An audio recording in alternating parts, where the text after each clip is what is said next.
시청자 여러분 안녕하십니까? 경제인사이더들의 신박한 통찰과 함께하는 경제인사이트 신용환입니다. 많은 국민들의 눈물을 흘리게 한 SG증권발 폭락 사태를 수사하고 있는 검찰이 오늘 키움증권을 압수수색했습니다. 서울 남부지검 금융증권범죄 합동수사단은 오늘 오전에 키움파이낸스 스퀘어에 수사관을 보내서 지난달 말 폭락한 종목들의 차액거래 결제, 즉 CFD 관련 기록을 확보했습니다. 김익래 전 다우키움그룹 회장은 다우데이터 보유 지분을 폭락 직전에 미리 처분해서 혹시 주가 조작 정황을 미리 알았던 것 아니냐라는 의혹이 제기됐었습니다. 앞으로 수사가 어떤 방향으로 결론 지어질지 새로운 소식이 나오는 대로 빠르게 전해드리도록 하겠습니다. 오늘도 투데이 핫경제로 문을 열겠습니다. 첫 번째 소식입니다. 올해 서울 지역 B아파트, 즉 빌라, 연립 등의 매매와 전세 거래량이 역대 최저치로 떨어졌습니다. 24일 부동산 정보 제공업체인 경제만렙이 서울 부동산 정보광장을 통해서 집계한 올해 1월부터 4월까지 B아파트의 매매 거래량은 총 6,840건으로 관련 통계가 집계된 2006년 이후에 같은 기간 거래량으로는 가장 적었습니다. 지난해 매매 거래와 비교해봐도 51.7%나 감소했습니다. B아파트의 매매, 거래, 전세 거래가 감소한 것은 지난해 아파트 값이 크게 하락하면서 아파트 급매 쪽으로 수요가 이동한 데다가 최근 빌라 등을 중심으로 해서 전세 사기 문제가 확산되면서 B아파트에 대한 선호도가 줄어든 영향이 크다고 분석됩니다. 다음 소식입니다. 한국 정부가 미국 반도체법에 대해서 미국이 투자하는 기업에 불합리한 부담을 지우는 방식으로 시행돼서는 안 된다라는 의견을 미국 정부에 제출했습니다. 한국 정부는 현지 시간 22일 미국 상무부에 제출한 반도체법 가드레일 규정에 관해서 가드레일 규정에 대한 세부 규정을 확정할 때 한국 측 의견을 적극적으로 반영해 달라라고 요청을 했습니다. 정부는 구체적으로 실질적인 확장과 범용 반도체 및 기타 용어에 대한 현재의 정의를 재검토해 줄 것을 요청한다라고 했습니다. 미국 상무부는 한국 등에서 제출한 의견을 바탕으로 연내 가드레일 규정을 확정할 계획입니다. 다음 소식입니다. 부채 한도를 상향하지 않을 경우에 미국 연방정부가 채무불이행, 즉 디폴트에 빠질 것으로 예상되는 시한인 6월 1일이 9일 앞으로 다가왔습니다만 백악관과 공화당 간의 실무 협상은 난항을 거듭하고 있습니다. 스티브 리체티 선임 고문, 샬란다 영 예산관리국장, 루이자 테럴 입법 담당 국장 등 백악관 실무 협상팀 3명이 현지 시간 23일 연방의회 의사당을 방문해서 공화당 측과 부채 한도 상향 문제와 맞물려 있는 정부 지출 감축 문제에 대한 논의를 계속했습니다. 그러나 이들은 2시간 정도 만에 협상장을 떠났다고 MBC 등 미국 언론이 보도를 했습니다. 마지막 소식입니다. 24일 공공기관 경영정보 공개 시스템인 알리오에서 작년 말 한국전력과 5개 발전 자회사, 한국가스공사 등 에너지 관련된 공기업 7곳의 부채 규모를 조사해 보니 총 287조 3천억 원으로 부채 규모가 나타났습니다.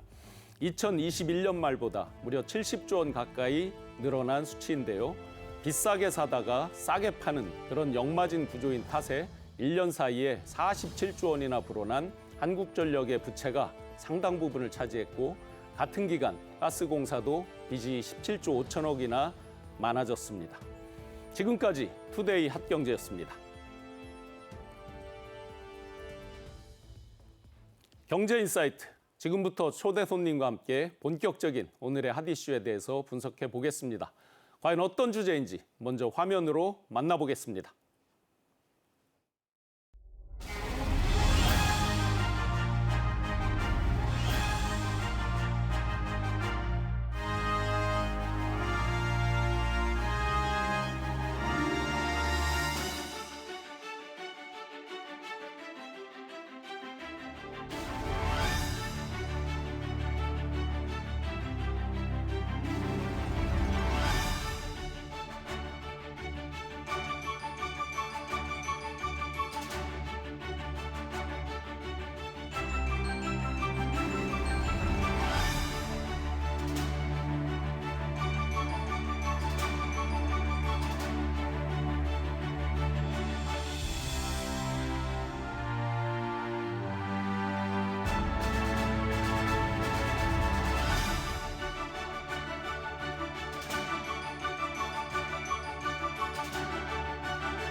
오늘 함께 얘기 나눠주실 전문가 두 분을 소개해드리겠습니다.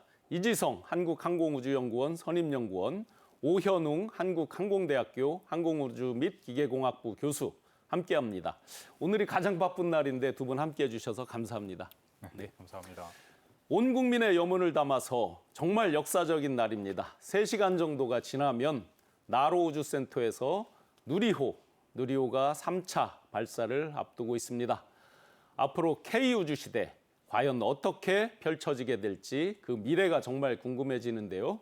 누리호 3차 발사의 의미 그리고 우리나라 항공우주 산업의 미래에 대해서 두 분과 함께 말씀 나눠보도록 하겠습니다. 아마 지금 그 누구보다도 우리 두 분께서 가장 긴장되는 그런 순간이 아닐까 생각이 됩니다. 이제 곧 우리 누리호의 짜릿한 이륙 순간을 함께 하시게 될 텐데요. 10년이 넘는 시간을 온몸으로 다 연구하면서 함께 바쳐서 탄생한 최초의 한국형 발사체입니다. 먼저 누리호 3차 발사, 이륙 후 위성 분리까지 발사 전 과정 한번 간단하게 설명 부탁드리겠습니다. 박사님.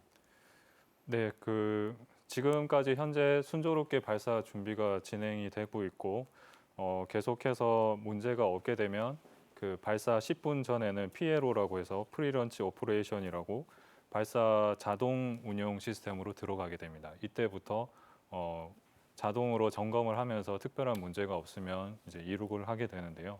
그 발사 과정에서 주요 이벤트들을 한번 살펴보도록 하겠습니다.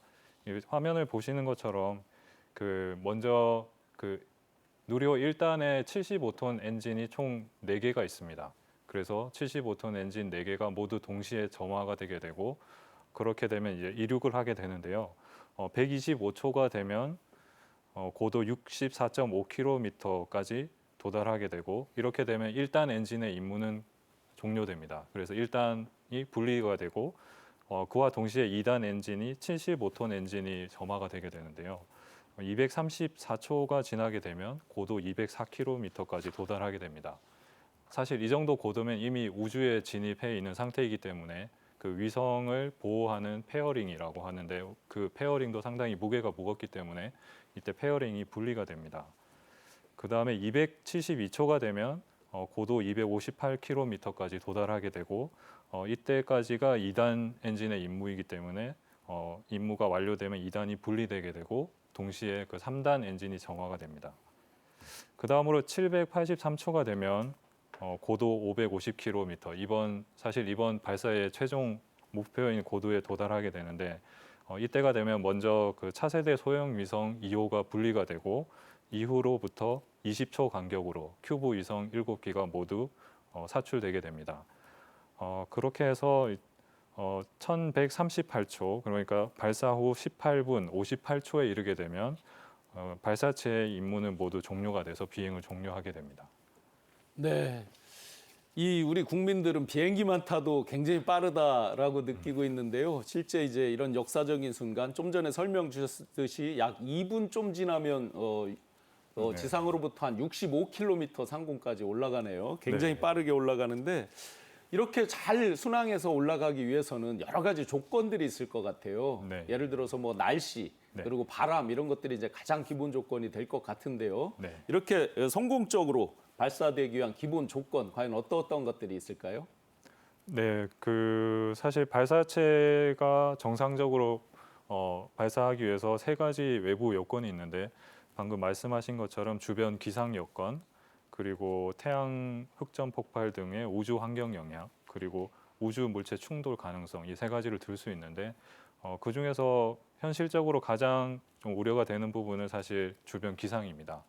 그래서 기상 조건은 보통 온도, 습도, 압력, 지상풍, 고층풍, 낙뢰, 구름 등이 있는데 이 중에서 가장 중요한 요인이 바람이라고 할 수 있겠습니다. 사실 우리나라 온도와 습도, 압력 등의 기준은 우리나라 기상의 특성상 대부분 조건에 부합하기 때문에 발사체의 경우 영하 10도에서 35도 이 정도의 온도에서 모두 가능한 조건이라서 한여름이나 한겨울을 빼고는 다 조건에 부합하다고 할 수 있고요. 하지만 이 지상풍 같은 경우에는 순간 최대 풍속이 초당 25m가 되면 굉장히 바람이 세서 이 발사체를 발사대에 고정하거나 발사를 진행할 때 안정성에 영향을 미치게 됩니다. 그래서 현재 발사 가능한 기준은 지상풍은 평균 초속 15m 이하, 그리고 순간 최대 풍속은 21m/s 이하일 때 발사가 가능하고, 지상으로부터 높은 곳에도 사실 바람이 부는데 여기서 고층풍이 만약에 너무 세게 되면 발사체가 비행하는 가운데 비행 제어가 좀 힘든 그런 문제가 발생할 수 있습니다.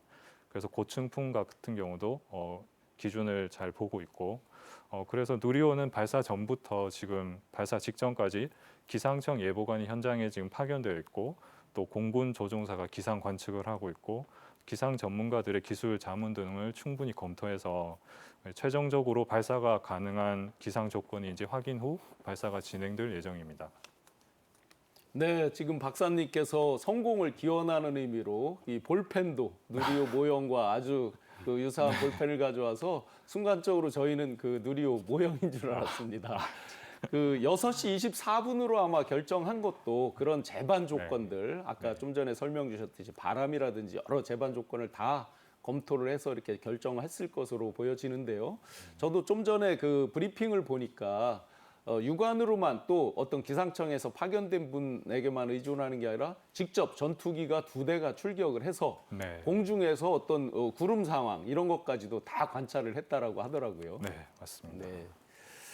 예, 이렇게 이제 이번에 아주 역사적인 누리호가 발사되는 데 있어서 이번에는 민간 기업 3군데에서 합동으로 개발한 큐브 위성도 누리호에 실려서 우주로 날아가게 됩니다. 과연 이런 큐브 위성 어떤 위성인지요? 네, 여기 화면에 보시는 대로 이번에 발사하는 큐브 위성은 4기관에서 개발한 큐브 위성이 있습니다. 그중에 천문과학연구소에서 개발한 큐브 위성은 무게가 한 10kg 정도의 4개의 위성을 개발을 했고, 이 4개의 위성들이 편대 비행을 실시를 하게 됩니다.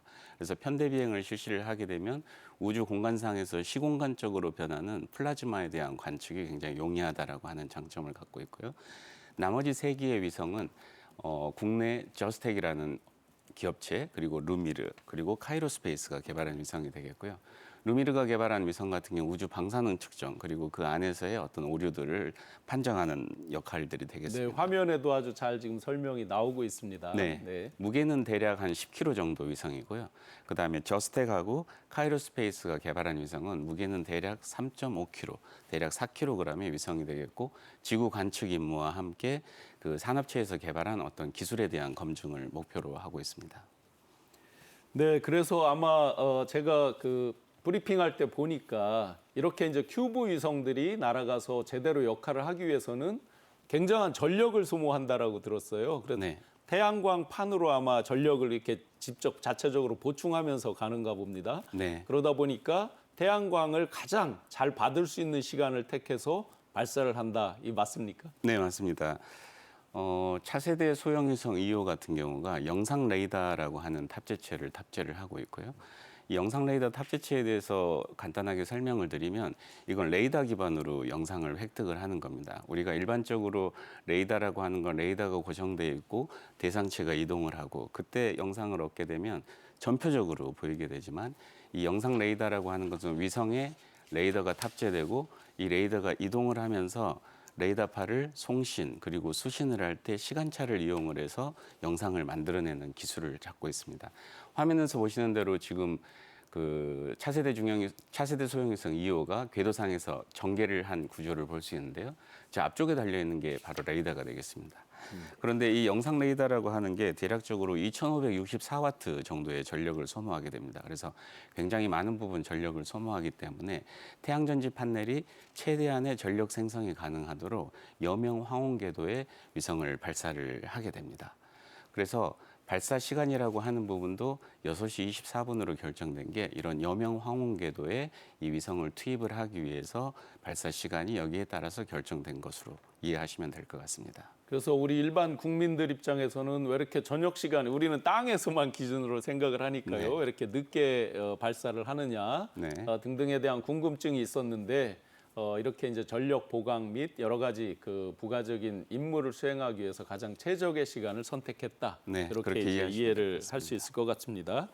그리고 이제 이번에 실용위성이 함께 이렇게 발사가 되는데 차세대 소형위성 2호가 실용위성 가운데에서 아주 기대주입니다.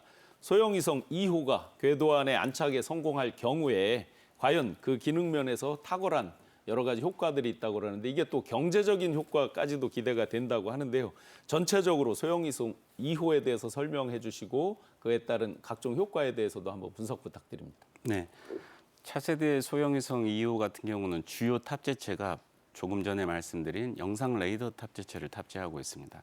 이 영상 레이더라고 하는 부분은 저희가 광학을 탑재하는 즉 카메라로 영상을 획득하는 거하고 다른 여러 가지 장점들을 갖고 있습니다. 우리가 카메라로 영상을 획득할 경우에는 주간에 한정해서 영상을 획득할 수 있고요. 야간에는 영상을 획득할 수 없습니다. 그리고 한반도 상황 같은 경우는 항상 맑은 날씨만 있는 게 아니라 흐린 날씨가 있고 구름이 많이 끼어 있게 되면은 영상을 획득할 수 없음에 반해서 이 영상 레이더 탑재체라고 하는 건 어떤 레이더에 기반을 해서 영상을 만들어내는 기법이기 때문에 주야간 그리고 악천후에 상관없이 영상을 많이 만들어낼 수 있다라고 하는 장점을 갖고 있습니다.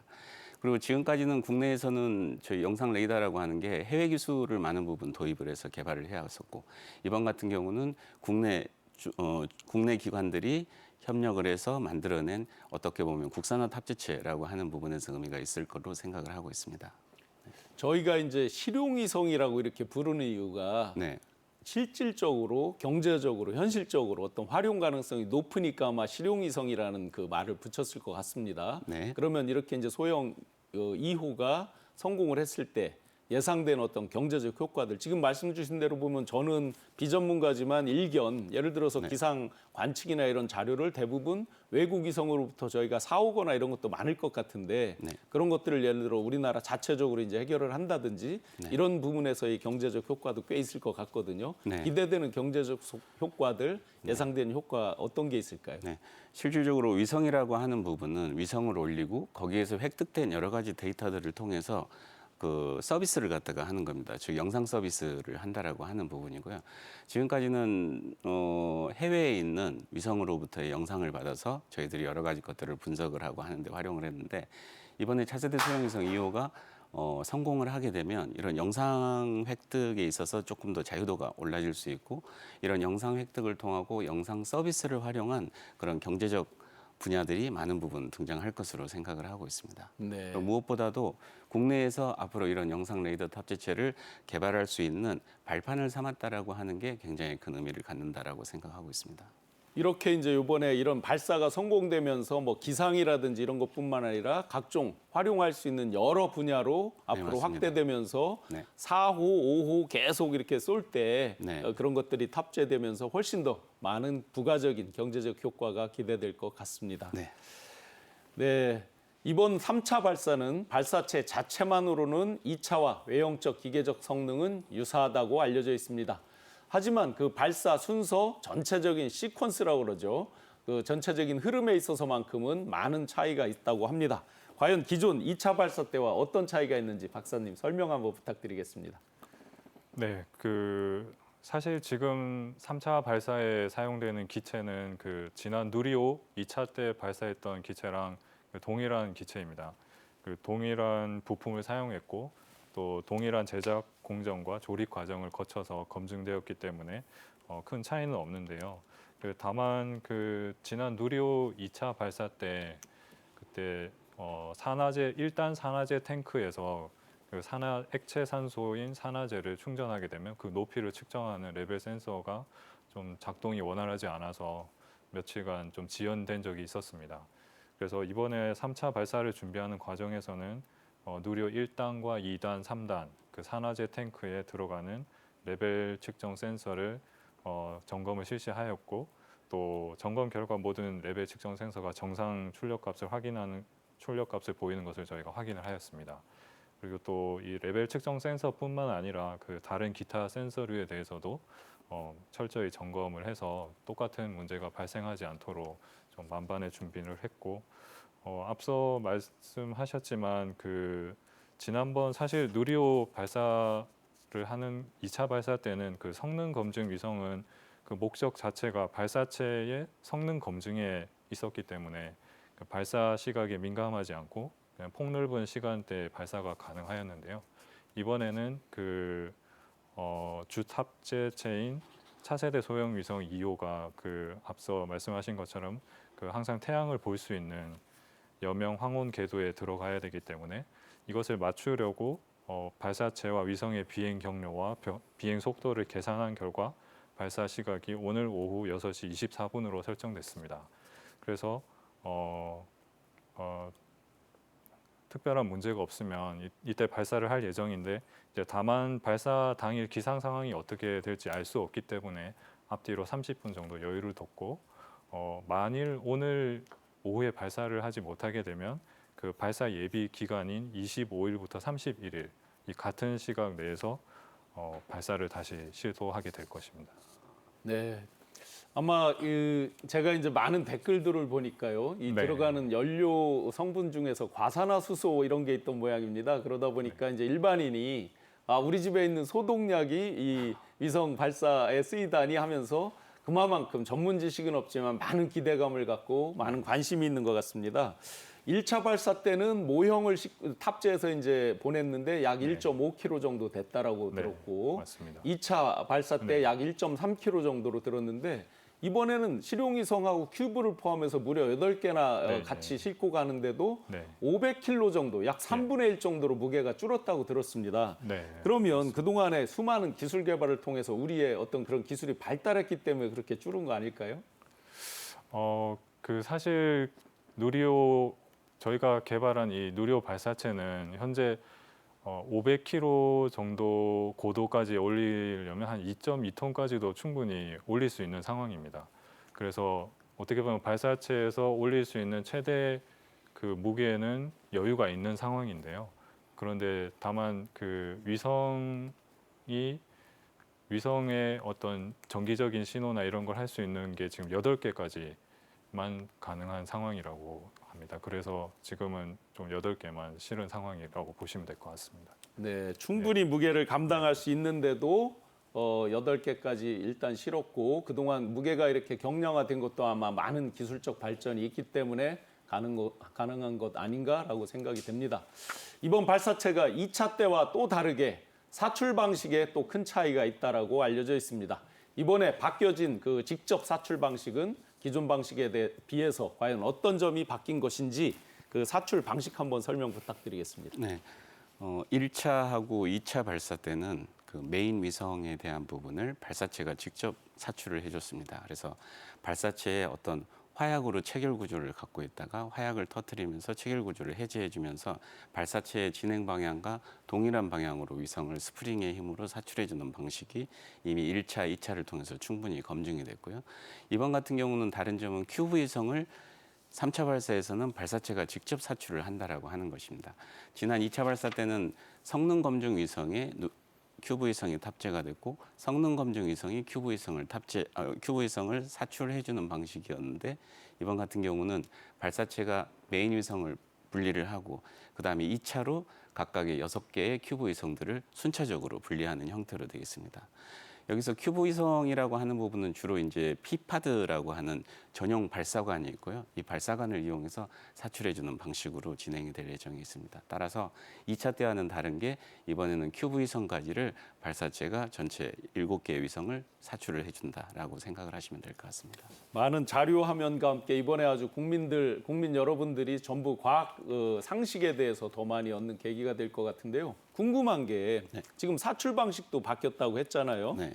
그러면 지난번에 이제 1차 발사 때는 실패라고 규정을 했었고 2차 때는 성공이라고 규정을 했습니다. 네. 2차 때는 약간의 어떤 오차가 있어서 보정해서 다시 쏴서 또 성공을 했다 이렇게 말을 했는데 이번 3차 발사 과연 성공했다고 하려면 어디까지가 성공인가요? 그 큐브까지 다 정상 작동이 돼야지 성공인가요? 일반 국민의 관점에서 볼 때 과연 이 누리호가 어떻게 되면 발사 성공이라고 부를 수 있는지 한번 설명 부탁드립니다. 일단 발사체 같은 경우는 그 주 위성 그리고 큐브 위성을 순차적으로 원하는 궤도에 투입을 시켜주면은 거기까지 성공이라고 판단을 하고 있습니다. 그리고 그 이후에는 각각의 위성들이 정상적인 임무를 수행을 해야 되고 이 부분들은 위성의 성공이냐 실패냐라고 하는 부분으로 이어지는 것으로 생각하시면 될 것 같습니다. 그러니까 우리가 쉽게 생각해서 네. 추진체를 이제 떼면서 하나씩 분리하면서 가는데 네. 큐브가 정상적으로 이제 떨어져 나가서 자기 임무를 수행하는 거, 이건 약간 별개인 거고 네. 누리호 자체는 누리호 자체는 그 큐브나 등등을 성공적으로 그 목적지까지 내려주는 거. 네, 네, 그 맞습니다. 부분까지 갔을 때 성공이라고 볼 수 있겠다라고 네. 쉽게 맞는 거죠. 네, 발사체 같은 경우는 이제 수송 수단이라고 생각을 하시면 되고요. 그 수송 수단이라고 하는 건 위성을 정상 궤도, 정상 지점, 목표 지점에 사출시켜주는 거기까지가 발사체의 임무이기 때문에 그 이후로는 이제 위성의 역할들, 위성이 정상 작동하는 건 위성을 개발하시는 분들이 이제 책임을 져야 될 부분이라고 생각하시면 될 것 같습니다. 네. 이번에 이제 그 G7 정상회담도 있었고 한미 정상회담에서도 이야기가 나왔었는데 우주, 항공 분야의 협력에 대해서 수많은 논의들이 있습니다.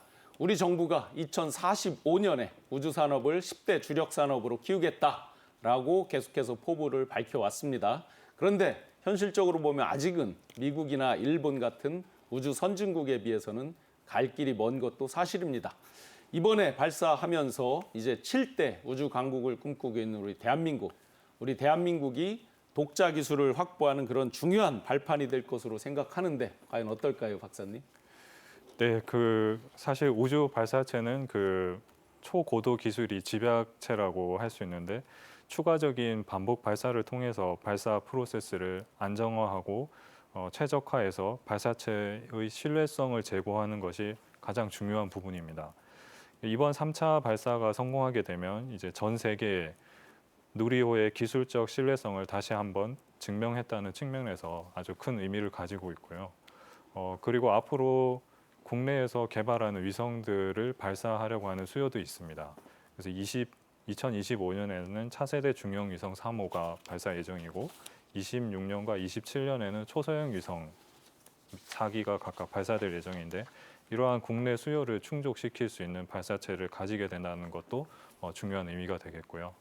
또 이번에 3차 발사에서는 체계 종합 기업인 한화가 발사 준비 및 운영에 좀 일부 참여를 하게 돼서 향후 누리호 후속 발사를 민간 주도로 진행하기 위한 기술을 습득하고 또 우주 산업 생태계가 확장되었다는 측면에서도 중요한 의미를 가질 것 같습니다. 실제 이제 지난번에 2차 발사에서 우주 궤도로 정상적으로 올린 것이 저희가 대한민국이 세계에서 7번째로 성공한 거였죠. 네, 이번에 맞습니다. 다시 한번 그걸 확인하는 네, 어떤 발사체 기술을 확인하는 그런 네. 또 절차도 되겠네요. 맞습니다. 예. 올해 2월 정부가 발표한 제4차 우주개발 진흥 기본계획에서 보면 민간 주도 우주 개발의 기조를 읽을 수 있습니다. 우리가 스페이스X나 이런 새로운 민간 우주 개발 회사들을 많이 보고 있는데요. 이번 발사 과정에서도 민간 기업인 한화 에어로스페이스, 우리나라 대표적인 항공 우주 회사가 되겠죠. 한화 에어로스페이스가 참여를 했습니다. 항공우주연구원으로부터 향후 누리호 제작 주도권을 넘겨받을 수도 있을 그런 상황인데요. 우주산업의 주도권이 그동안 정부 주도, 관 주도에서 민간으로 그렇게 넘어가는 그런 과도기라고 볼 수 있겠습니다. 그렇게 민간으로 넘어가는 과도기, 그렇게 볼 수 있는 게 맞습니까? 네, 지금 세계적인 트렌드 자체가 이제 민간 주도의 우주 개발이 진행되고 있고, 그다음에 글로벌 우주 경제라고 하는 슬로건들이 나오고 있습니다. 여기에서는 우주의 경제가 결합한 형태, 즉 우주가 비즈니스를 창출하고 수익을 창출할 수 있는 모델로 전환되고 있습니다. 따라서 수익을 창출하는 데 있어서는 정부 주도를 하는 것보다는 어떤 민간 기업이 훨씬 더 비즈니스적인 측면에서의 우주 개발에 뛰어드는 게 훨씬 더 경제적인 측면에서 효율적이다라고 판단을 하고 있고요. 그런 의미에서 이번에 하나 에어로스페이스 같은 경우가 이제 이 다음부터는 전체 발사체에 대한 민간 주도 개발을 수행을 할 것이고, 이를 통해서 비즈니스 모델을 창출하기 위해서는 국내에 있는 위성뿐만이 아니라 해외에 있는 위성 발사도 수주를 해서 수익을 창출해야 되는 부분들이 존재합니다. 따라서 이제 가격적인 경쟁력 측면, 그리고 성능적인 경쟁력 측면에서 해외 시장과 어떻게 겨뤄갈 것인가라고 하는 부분은 하나 에어로스페이스와 같은 업체, 기업체가 이런 비즈니스적 마인드로부터 훨씬 더 효율적인 우주 개발이 가능할 것이다라고 판단하고 있습니다. 경제적으로도 한화그룹뿐만 아니라 이 네. 관련 산업들, 네. 그죠? 연관 산업, 전후방 연관 산업들이 많겠죠. 그 네. 경제적 기대감도 굉장히 기대가 됩니다. 네. 윤석열 대통령께서 미국 휴스턴을 방문했을 때 모 제약사의 2세가 그 항공 우주 분야에 투자를 한다고 그래서 스타트업으로 투자를 한다고 해서 굉장히 화제를 모은 게 같이 소개되는 걸 봤습니다. 이렇듯이 이런 항공 우주 분야에서 스타트업도 많은 기여를 하고 또 경제적 효과가 기대되고 있는데 스타트업 분야는 어떻습니까? 지금 해외 우주 개발 같은 경우는 스타트업 회사들이 주도적으로 우주 개발을 수행을 하고 있고요. 이들이 이제 어떤 민간 주도의 우주 개발을 하면서 굉장히 빠른 기술의 선순환 구조를 가져가고 있습니다. 예를 들면 스페이스X 같은 경우가 재사용 발사체 기술을 개발함으로써 발사 가격을 굉장히 낮추고 그러다 보니까 수송 그 위성을 갖다 실어 나를 수 있는 수단이 굉장히 많은 기회가 많아진 부분이거든요. 그래서 그 많아진 기회를 이용을 해서 위성의 성능도 굉장히 빠른 시간으로 업그레이드가 되고 있습니다. 네, 그래서- 우주 스타트업들의 주요 성과 지금 자료 화면에 나오고 있는데요. 네. 그래서 국내 스타트업 같은 경우는 이제 발사체 그리고 위성체 스타트업들이 있는데요. 대표적으로 이노스페이스 같은 경우는 지난 3월에 50kg 위성을 쏘아 올릴 수 있는 시험 발사에 성공을 했습니다. 이쪽은 액체와 고체라고 하는 그 복합 추진제를 이용을 해서 발사 성공에 수행을 했고요. 그다음에 나라스페이스 테크놀로지 같은 경우는 지금 초소형 위성 분야에서 굉장히 활발하게 진행을 하고 있고 올 10월에 한 25km 정도의 위성을 쏘아 올려서 1.5m의 해상도를 얻는 위성을 계획하고 있고요. 2028년까지 100대의 초소형 위성을 이용을 해서 전 지구적인 그 글로벌 영상 서비스를 계획하고 있는 등 굉장히 활발한 분야에서 참여가 이루어지고 있다라고 보시면 될 것 같습니다. 그러면 기존에 이제 정부 기관들뿐만 아니라 민간 대기업 그리고 이제는 스타트업까지 우주 항공 분야에 크게 기여하는 바가 앞으로 많이 보여질 것 같습니다. 네. 우주 산업 강국인 인도 등의 우리 우주 선진국들을 통해서 여러 성공 케이스를 배울 수 있을 것 같은데요. 인도도 정부에서 민간으로 주도권을 넘긴 다음에 2021년 우주 산업 관련해서 스타트업 창업이 약 3배 정도 증가를 했고 벤처 캐피탈 투자 금액도 2배 이상 늘어났다는 그런 성과가 보도된 바 있습니다. 우리가 이런 인도라든지 이런 우주 산업 개척을 먼저 하고 있는 선진국들에서 벤치마킹할 부분 과연 어떤 것들이 있을까요? 예, 인도를 비롯해서 일본 그리고 미국 등 같은 경우가 이 부분들을 이제 민간 주도로 우주 개발을 한다라고 하는 부분은 어떻게 보면 세계적인 트렌드거든요. 조금 전에 말씀드린 대로 이제 민간이 주도하는 우주라고 하는 게 수익을 창출할 수 있다라고 하는 부분에 눈을 뜨기 시작했고 그래서 많은 스타트업 기업들이 참여를 하고 있습니다. 하지만 이들 선진국들이 민간 주도로 전환을 하는 과정에서 우주 산업 생태계가 정착될 때까지 정부에서 끊임없는 투자를 했다라고 하는 부분이 굉장히 중요할 것 같습니다. 스페이스X 같은 경우도 10년 동안 창업을 하는 동안에 한 절반 정도는 나사의 펀딩을 받아서 개발을 했거든요. 그래서 정부가 어느 정도 이런 산업 생태계가 마련되는 데 있어서 기초 토대를 갖다가 마련해 주는 게 굉장히 중요한 역할이라고 생각하고 있습니다. 이렇게 이제 한화 에어로스페이스라든지 많은 스타트업 기업으로 민간으로 이렇게 이관이 되고 이양이 될 때 과연 기존의 국가 기관에서는 어떤 역할 또 어떤 지원 이런 것들을 기능을 하면 좋을까요? 사실 그 민간 기업과 함께 이런 기술을 전달하기 위해서 그 한국형 발사체 고도화 사업이라는 그 사업을 작년부터 수행을 하고 있습니다. 그래서 지금까지 개발했던 누리호 관련된 기술들을 전수를 하고 있고 그리고 이 고도화 사업 말고 또 이 다음 누리호 다음 차세대 발사체 사업도 사실은 올해부터 시작을 하게 되었는데요. 이제 그 전보다 훨씬 더 엔진도 용량이 커지고 또 엔진 효율도 높은 그 약간 도전적인 그런 기술을 개발하려고 하고 있습니다. 이제 그런 것들을 저희가 하는데 또 그 민간 기업도 같이 함께 참여를 해서 이번에는 개발할 때부터 같이 공동 개발할 수 있도록 그렇게 사업을 지금 구상하고 있습니다. 앞으로도 아마 계속해서 해야 될 일은 굉장히 많은데 누리호도 반복 발사도 해야 되고 차세대 발사도 해야 되고 이제 달 착륙선도 해야 되고 여러 가지 일들이 많기 때문에 적절히 그런 것들을 잘 배분을 해서 저희 연구소에서 해야 될 부분들 또 계속하고 민간에서도 효율을 높이고 또 가격 경쟁력을 갖출 수 있는 그런 부분들에 서로 협력을 해서 나아가야 될 것 같습니다. 네, 이 시간에도 온 국민의 염원을 담아서 나로 우주센터 현장 포함해서 많은 전문가분들이 모든 심혈을 기울여서 누리호를 성공적으로 발사하기 위해서 온 역량을 다 모으고 있습니다. 그래서 그런 결과로 반드시 궤도에 성공하기를 바라는데요. 만에 하나 잘 안 된다고 하더라도 2025년에 누리호 4차 발사를 계획하고 있다고 하는데요. 만약에 이번에 이제 또 어떤 교훈을 얻고 많은 실험 데이터 같은 것들을 얻게 되면 아마 2025년까지 가지 않아도 먼저 땡겨서 발사할 수도 있지 않을까요? 사실 저희 모두 이번 발사가 성공하기를 염원하고 있는데 작년에 누리호 2차 발사가 처음으로 사실 저희가 성공을 했습니다. 그런데 해외 사례를 보더라도 처음 성공을 했다고 후속 발사가 그 다음에 계속 성공한다는 보장은 사실 없습니다. 또 어떤 문제가 생길 수 있을지 모르기 때문에 최근의 사례를 한번 보면 미국에서 이미 잘 알고 계시겠지만 펠컨 9이라는 그 발사체도 2010년에 첫 발사를 성공한 이후에 2012년에 부분 실패를 했고 2015년도에는 발사를 실패한 적이 있습니다.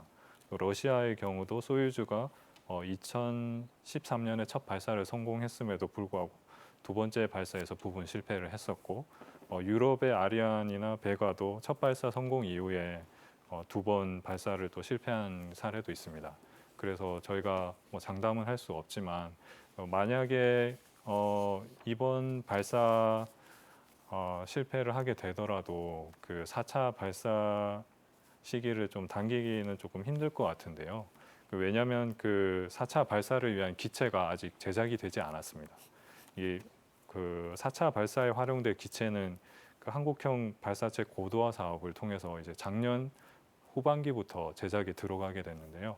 이제 발사체를 제작하려고 하면 원자재와 부품들을 발주하고 또 탱크나 엔진들을 제작하고 조립하고 시험하고 이렇게 하는데 대략 한 3년의 시간이 걸립니다.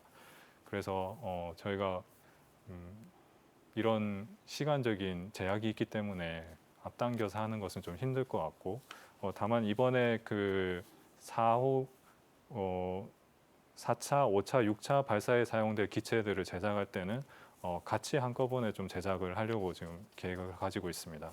그래서 2025년부터는 매년 발사체를 발사하려고 지금 계획을 가지고 있습니다. 이렇게 이제 횟수가 거듭되면서 각종 데이터가 쌓이고 노하우가 쌓여지면서 대한민국이 우주 강국으로 계속해서 도약할 것으로 믿습니다. 한국판 스페이스X 이런 것들을 포함해서 지금 민간, 그다음에 정부 기구 이렇게 이제 협업도 많이 하고 하면서 한국판 스페이스X가 필요하다. 이런 이제 논의들이 현장에서 많이 나오고 있습니다. 그러려면 이제 국가적으로 많은 인프라 지원도 필요하고 어떤 연구 개발에 대한 이전, 여러 가지 기술 이전 이런 것들이 많이 필요할 텐데 이런 우리나라 민간 이런 기술 부분들이 좀 늦어지고 발달되지 않고 하는 부분에 어떤 저해 요소들이 있는지 혹시나 어떤 장애물 같은 것들이 있나요? 규제라든지 이런 부분들? 화면을 한번 보시면 전 세계적으로 발사장을 보유하고 있는 수치를 보면 우리나라는 사실 발사장이 나로 우주센터 하나밖에 없는 상황입니다. 이게 사실 우리나라가 좀 국토가 작기도 하고 여러 가지 제약 사항이 많아서 그렇긴 한데 사실 민간에서 발사를 하려고 하면 민간 발사장도 필요한 상황입니다. 그런데 그것이 조금 늦어지고 있는데 지금 나로 우주센터에 제1발사대가 있기는 합니다. 근데 그 발사대는 차세대 발사체를 발사하기 위해서 좀 더 확장하고 보수하려고 하고 있는 계획을 가지고 있고 제2발사대 같은 경우는 누리호 반복 발사를 계속 해야 되기 때문에 거기서도 이제 다른 발사를 하기는 좀 힘든 상황입니다. 그래서 민간에서 좀 할 수 있도록 발사장을 나로 우주센터 근처에 청석금이라는 곳에 새로 지으려고 하고 있는데요. 사실은 여기 나로 우주센터가 다도해 해상국립공원 부지로 묶여 있습니다. 그래서 이런 자연공원법이나 환경 영향평가법 등 6가지 규제를 받고 있어서 사실 저희가 처음에 나로 우주센터를 고흥에 위치하는 그 과정에서도 순탄치는 않았습니다. 여러 가지 규제들이 많고 또 지역적인 그런 문제가 있어서 좀 힘들었는데 다행히 지난해부터 그 발사대에 대한 기본 설계와 상세 설계를 완료했고 그 환경 영향 평가 등 각종 인허가를 추진하고 있는 상황입니다. 그리고 관련 인허가 절차가 지금 다소 지연되고 있기는 하지만 그 최대한 빠른 시일 내에 그 해당 절차를 완료해서 발사대 부지 조성 공사를 추진할 계획이고 앞으로 민간 발사체 기업의 경쟁력을 제고하고 또 우주 산업 생태계 조성을 위해서 민간 발사 기반 시설을 계속해서 구축 확대하려고 계획 중입니다. 나로 우주센터 처음에 고흥에 유치될 때도 기억에 제주, 적도 근처에서 자기장 영향 뭐 이런 네. 걸로 해서 제주가 더 낫다 등등등 네. 여러 논란 끝에 이제 고흥으로 됐던 기억이 납니다. 네, 맞습니다. 근데 지금 말씀 들어보니까 이제 환경에 대한 규제나 각종 이런 부분들도 있는데 이런 발사장 문제 외에도 과연 대한민국의 항공 우주 산업이 최고 선진국 반열에 가기 위해서 어떤 그런 노력들을 기울여야 될지 앞으로 어떤 과제들이 있는지에 대해서 교수님 한번 말씀 부탁드리겠습니다. 지난번 정부가 발표한 그 4차 우주개발 기본 지능계획법에 의하면 2045년까지 글로벌 우주 경제, 글로벌 우주 강국을 실현하겠다라고 하는 게 정부의 비전을 제시를 했거든요. 근데 이런 글로벌 우주 경제를 실현하기 위해서는 무엇보다도 중요한 게 산업체의 역할이 굉장히 중요하다고 생각합니다. 왜냐하면 경제라는 개념하고 산업체의 어떤 수익 창출이라고 하는 부분이 연계되기 때문에요. 그럼 어떻게 산업체가 경쟁력을 갖도록 할 것인가라고 하는 부분에 있어서는 그 국가 연구기관이라고 하는 곳에서는 어떤 글로벌 브랜드와 기술을 적극적으로 만들어줘야 되고 산업체는 그걸 기반으로 해서 어떤 수출이나 이런 부분까지 연계가 돼야 된다라고 생각을 하고 있습니다. 하지만 지금은 이제 연구기관이라고 하는 곳이 그 단순한 연구개발에만 집중을 했다면 이제 산업체로의 이관하는 단계를 거쳐서 정부의 연구기관은 어떤 세계 시장에서 경쟁을 할 수 있는 글로벌 기술이라고 하는 부분, 글로벌 스탠더드가 될 수 있는 기술을 도출을 하고 산업체는 이들을 바탕으로 제품화를 해서 세계 시장에서 경쟁력을 갖춰나갈 수 있도록 정부가 여러 가지 안들을 마련을 해주는 게 가장 중요한 역할이 되지 않을까라고 생각하고 있습니다. 우리 정부가 2030년까지 위성 80기를 발사를 하겠다라고 목표를 세웠습니다. 아까 말씀드렸듯이 2045년까지 세계 10대 우리 우주 산업을 10대 주력 산업으로 키워내겠다. 이렇게 이제 목표를 갖고 있는데요. 과연 그러려면 투자도 많이 해야 될 것 같고 R&D, 연구개발, 기술 인력 양성 여러 숙제들이 있을 것 같습니다. 어느 정도 투자를 하고 어떻게 키워야 될지요? 네, 사실은 중장기 계획은 그 산학연 전문가 80여 명이 구성된 기획위원회를 통해서 그 제4차 우주개발진흥 기본 계획을 작년에 수립을 했었는데요. 보통 이런 기본 계획은 5년 주기로 그 국가 우주 개발의 중장기 정책 목표와 방향성을 설정하고 있습니다. 화면을 한번 보시면 우주 탐사 이 기본 계획에 의하면 현재 현재 우리나라 수준이 달 궤도선 임무를 수행할 수 있는 수준이라고 하면 2032년에는 달 착륙선까지 계획을 하고 있고 이후에 2045년에는 화성 착륙까지 계획을 하고 있습니다. 그래서 이런 사업을 하기 위해서 정부에서도 우주개발 투자를 대폭적으로 확대하려고 지금 하고 있고 보통 우주 강국이라고 하면 미국, 중국, 일본 화면에 혹시 보실 수 있을지 모르는데 미국, 중국, 일본, 프랑스, 러시아, 인도 이렇게 우리나라까지 하면 7개 나라가 되겠는데 미국 같은 경우는 연간 우주 개발에 투자하는 금액이 54조 가량 됩니다. 그리고 가장 좀 작다고 할 수 있는 일본의 경우도 연간 2조를 투입하고 있는데 우리나라는 대략 7천억 정도로 아직 그 선진국에 비해서는 조금 낮은 편이고요. 또 우주 산업 규모를 봤을 때도 그 전 세계적으로 271조 정도의 규모라고 하면 우리나라의 그 우주 산업 규모는 2.9조, 대략 한 1%밖에 되지 않습니다.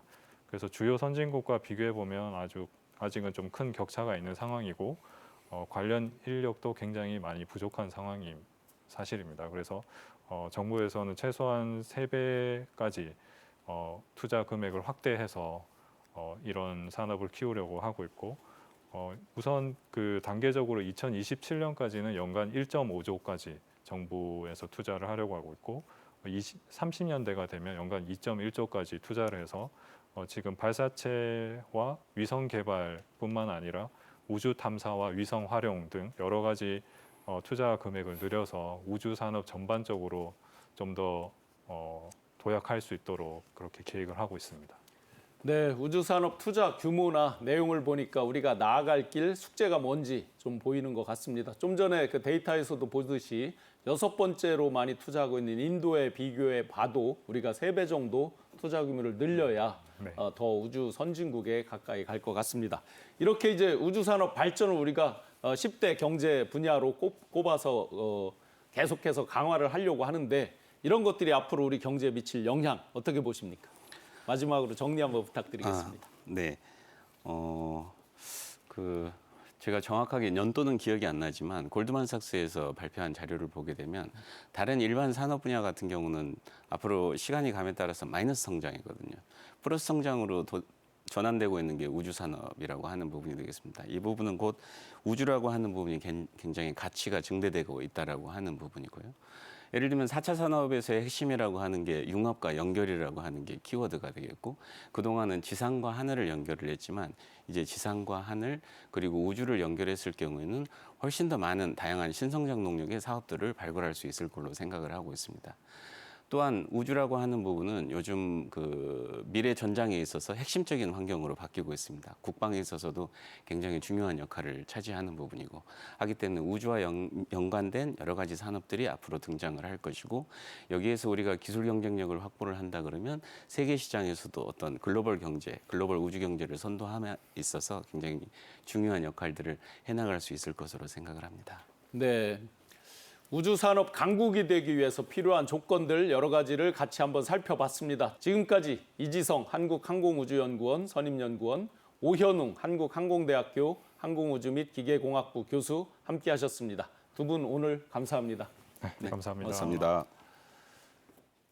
경제인사이트 다음 이 시간에는 내년도 최저임금액 논의가 시작되는 가운데서 과연 내년 최저임금의 향방을 어떻게 하는 게 좋을지 어떻게 될지 가장 현명한 절충안은 무엇일지에 대해서 자세하게 분석해 보겠습니다. 이번 주 금요일 경제인사이트도 많은 기대 부탁드립니다. 오늘도 함께해 주신 시청자 여러분 감사합니다.